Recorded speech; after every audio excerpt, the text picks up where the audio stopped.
Assalamualaikum warahmatullahi wabarakatuh. Selamat sore, salam sejahtera bagi kita semua. Selamat berjumpa kembali dengan saya Mumpriyatun atau Cengperi. Pada kesempatan kali ini saya ingin berbagi tentang penginputan penganggaran pada Arkas. Nah, pada kesempatan kali ini khusus penginputan pada buku K13.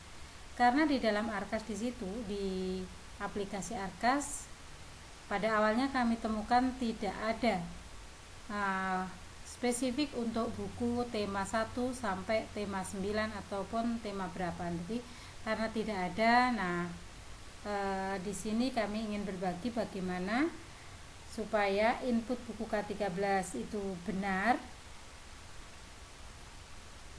yang sesuai dengan Arkas versi 2.02. Nah, untuk itu Bapak Ibu mari kita buka dulu aplikasi Arkasnya.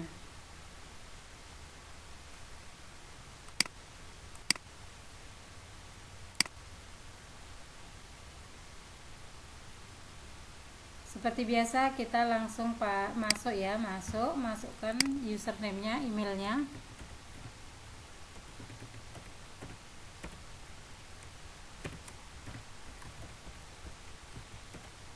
Dan jangan lupa password.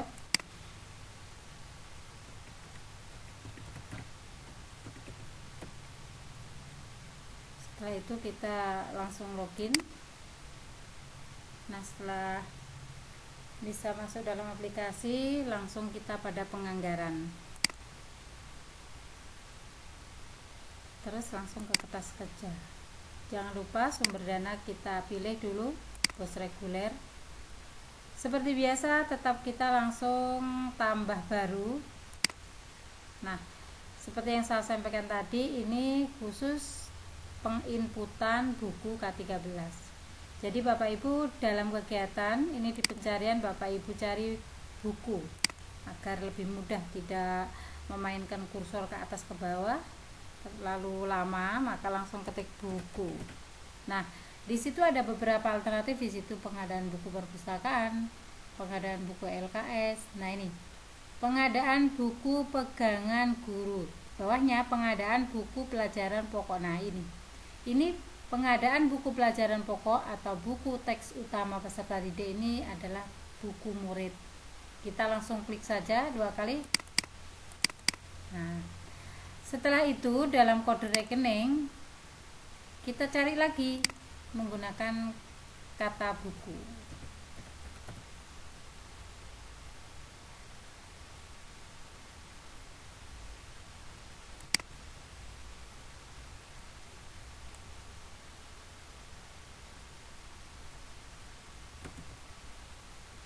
Nah, kita langsung pilih buku naskah. Jadi khusus untuk buku tema ini, pada kode rekening kita pilih buku naskah. Nah, setelah itu kita lagi di uraian kegiatan, kita cari menggunakan kata buku juga. Nah, ini karena di sini bermacam-macam yang menggunakan kata buku, khusus kita yang untuk tema itu kita klik buku. Nah, sekarang kita belanja buku ada di triwulan berapa? Nah, ada di triwulan 2 seperti ketentuan sebelum-sebelumnya. Nah, misalnya kita mulai dari kelas 1, jumlah peserta didik kelas 1 misalnya 20. Kemudian kelas 2 juga 20. Saya coba kelas 2 karena tadi saya sudah mencoba untuk yang kelas 1. Kelas 2 20 orang ya. Nah, di sini untuk satuan Bapak Ibu bisa tidak memilih yang ada di sini karena tidak ada di sini buku tema. Nah, maka dari itu di sini Bapak Ibu tulis buku tema 1 kelas 2 gitu ya. Buku tema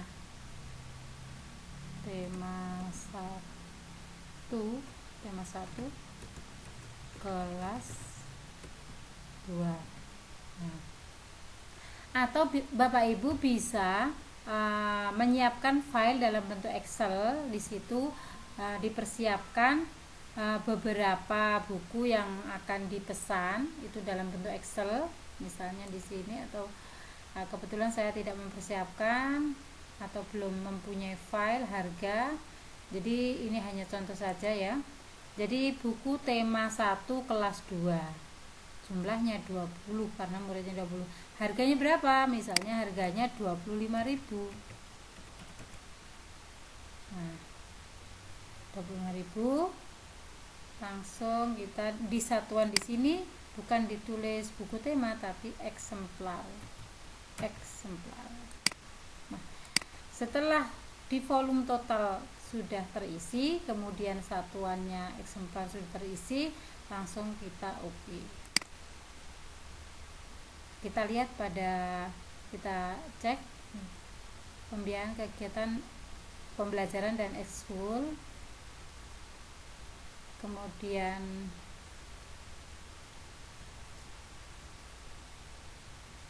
pembelian buku tadi ya, maaf, sarana prasarana. Di sarana prasarana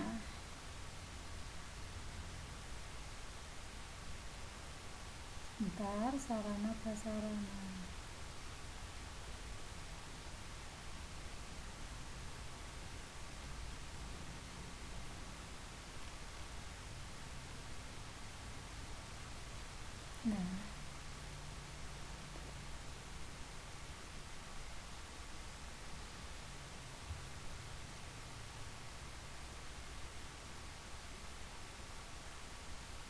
Nah, ini kita temu tadi buku tema 1 kelas 2 misalnya. Nah, karena kita akan menginput lagi buku tema 2 kelas 2, maka Bapak Ibu ini yang sudah terinput tadi kita klik beri tanda, kemudian kita klik sisip.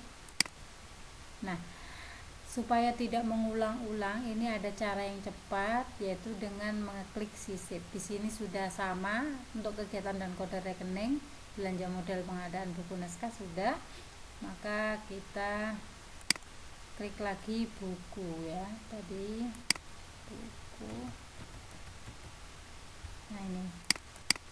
Nah, setelah itu sebagaimana aturan kita pembelian buku di triwulan 2. Nah, tadi kelas 2 itu kan jumlahnya 20. Kemudian buku, sekarang buku ini buku tema buku kelas 2 tema 2. Di sini harganya misalnya sama 25.000. Sudah. Nah, di sini jangan lupa eksemplar ya. Nah, sesudah itu kita langsung oke. Nah, ini buku kita cek lagi di sini buku kelas 2 tema 2. Nah, karena masih dalam buku tema kelas 2, kita klik lagi di sini. Sisip ya. Sisip bukan sip ya. Sama kita cari buku seperti yang tadi, buku triwulan 2 20 siswanya, kemudian ini kita tulis buku tema buku kelas 2 tema 3. Nah, harganya umpamanya sama, tapi Bapak Ibu sebaiknya sudah punya daftar sehingga untuk inputnya lebih valid. Ini kebetulan saya belum ada pedoman yang valid, maka ini hanya prediksi saja, nanti bisa diedit. Seperti tadi juga ini eksemplar, dan langsung oke. Begitu seterusnya Bapak Ibu untuk penginputan penganggaran buku tema khusus untuk buku murid. Nah, sekarang buku tema untuk guru.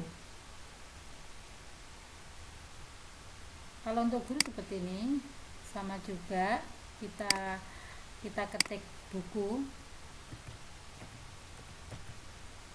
Nah, buku di sini bukunya tadi kan sudah buku pelajaran pokok atau buku teks utama peserta didik. Nah, sekarang kita pilih pengadaan buku pegangan atau buku teks utama guru. Kita klik 2 kali.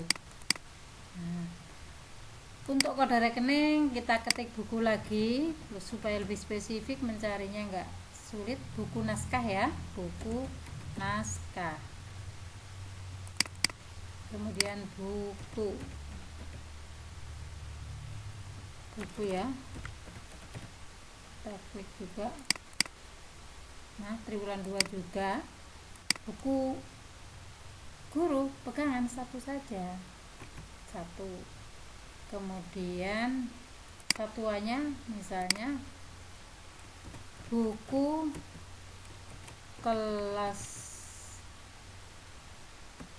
1 tema 1, dikasih dalam kurung PG, artinya pegangan guru. Nah, seperti itu misalnya. Harganya berapa? Umpamanya harganya 27.000. Karena satu ya sudah, cuma satu saja. Satuan berarti eksemplar sama. Oke. Ini untuk buku guru ya. Untuk buku guru.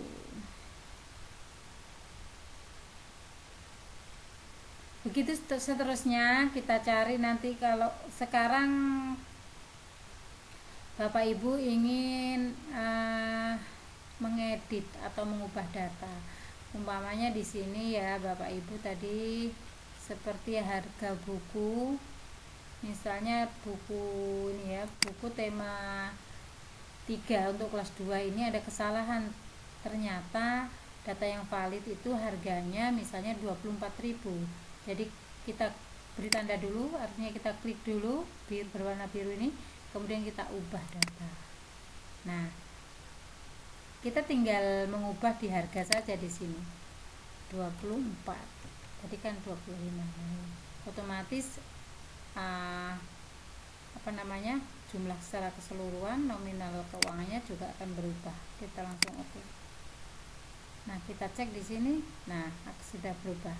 Nah, demikian Bapak Ibu, selain hari ini selain kita bisa input penganggaran buku K13 dan mengedit atau mengubah data yang sudah diinput, insya Allah Bapak Ibu bisa. Kalau kita mencoba, insya Allah bisa. Demikian tadi sharing pada sore ini, mudah-mudahan bermanfaat. Silakan Bapak Ibu Kepala Sekolah juga bisa mencoba juga. Jadi kita selain kita memantau atau memonitoring apa yang menjadi tugas pokok kita otomatis kalau langsung bekerja itu tahu bagaimana penganggaran ARKAS secara online ataupun bagaimana penyusunannya, sehingga kita bisa membuat sendiri, kita mengeceknya lebih mudah. Jadi untuk mengecek pekerjaan OPS ataupun bendahara lebih mudah. Sebaiknya Bapak Ibu khususnya kepala sekolah mencoba sendiri. Demikian sharing sore ini. Terima kasih. Mohon like dan komen yang membangun, artinya kritik Bapak Ibu yang membangun, sehingga ke depan saya bisa sharing yang lebih baik dari hari ini. Terima kasih. Selamat sore. Assalamualaikum warahmatullahi wabarakatuh.